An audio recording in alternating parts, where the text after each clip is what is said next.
పల్నాటి యుద్ధం, బ్రహ్మం నాయుడు, చాపకోటి సిద్ధాంతం అనగానే గుర్తుకొచ్చేది గురజాల ప్రాంతం. ఇంతటి ఘన చరిత్ర కలిగిన ప్రాంతంలో ఈసారి రాజకీయం నువ్వానేనా అన్నట్లు సాగుతుంది.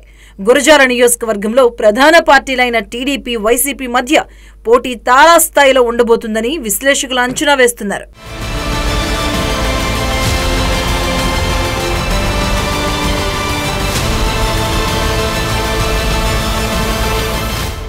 గురజాల టీడీపీ అభ్యర్థిగా సీనియర్ నేత ఎరపతినేని శ్రీనివాసరావు బరిలో దిగుతున్నారు.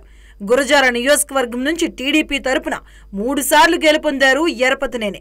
1994లో జరిగిన అసెంబ్లీ ఎన్నికల్లో టీడీపీ తరపున పోటీ చేసి సమీప అభ్యర్థి కాంగ్రెస్ నేత జంగా కృష్ణమూర్తిపై గెలిచి తొలిసారి అసెంబ్లీలో అడుగుపెట్టారు ఎరపతినేని శ్రీనివాసరావు.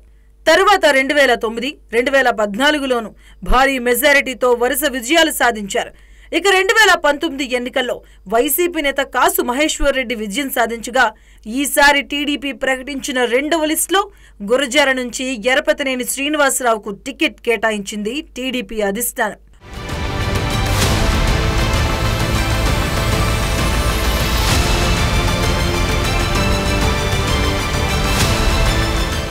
గురజాలలో అధికార వైసీపీ నేతల అక్రమాలకు పాల్పడుతుందని ఆరోపించారు ఎరపతినేని. మైనింగ్ మాఫియా ఆగడాలకు గురజాల అడ్డుగా మారిందని, పోలీసు వ్యవస్థను జగన్ భ్రష్టు పట్టించారన్నారు ఎరపతినేని శ్రీనివాసరావు.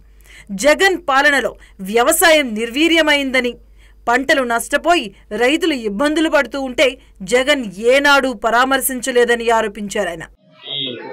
జగన్మోహన్ రెడ్డి ప్రభుత్వం వచ్చినప్పుడే అలవిగాని హామీలు ఇచ్చి 11 లక్షల కోట్ల అప్పులు తెచ్చి సంక్షేమ కార్యక్రమాలు కూడా ఏం చేశారు తెలియని పరిస్థితుల్లో ఈరోజు రాష్ట్రం అప్పుల కుప్పగా తయారైపోయింది.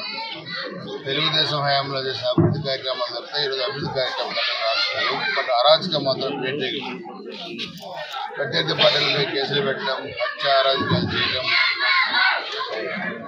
మైనింగ్ కానీ, ఇసుక కానీ, భూములు కానీ, వనరులన్నీ దోచుకోవడం, మాట్లాడితే తప్పుడు కేసులు పెట్టి జైలు పంపించడం తప్పితే ప్రజాస్వామ్యబద్ధంగా పరిపాలన ఇక్కడ కూడా 5 సంవత్సరాలు కొనసాగలేదు.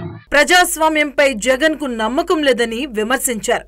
తనపై కావాలనే వైసీపీ నేతలు తప్పుడు ఆరోపణలు చేస్తున్నారని ఆగ్రహాన్ని వ్యక్తం చేశారు టీడీపీ అభ్యర్థి ఎరపతినేని. జగన్ను ఇంటికి పంపించేందుకు 5 కోట్ల మంది ప్రజలు సిద్ధంగా ఉన్నారన్నారు. గురజాలను జిల్లాగా ప్రకటించాలని డిమాండ్ చేస్తుంటే ఎమ్మెల్యే అయ్యుండి కూడా కాసు మహేష్ రెడ్డి ఏనాడు పట్టించుకోలేదని విమర్శించారు. ఎక్కడికక్కడ బలవంతంగా డ్వాక్రా మహిళల్ని అది డబ్బులు ఇచ్చి తెచ్చినా కానీ ఎక్కడ కూడా సభలు కూడా సక్సెస్ కాలేదు. ఒక పక్క మీరు తీసుకొస్తామంటే ఒక పక్క బయటికి వెళ్ళిపోయే పరిస్థితి ఈరోజు ప్రజల్లో ఉంది.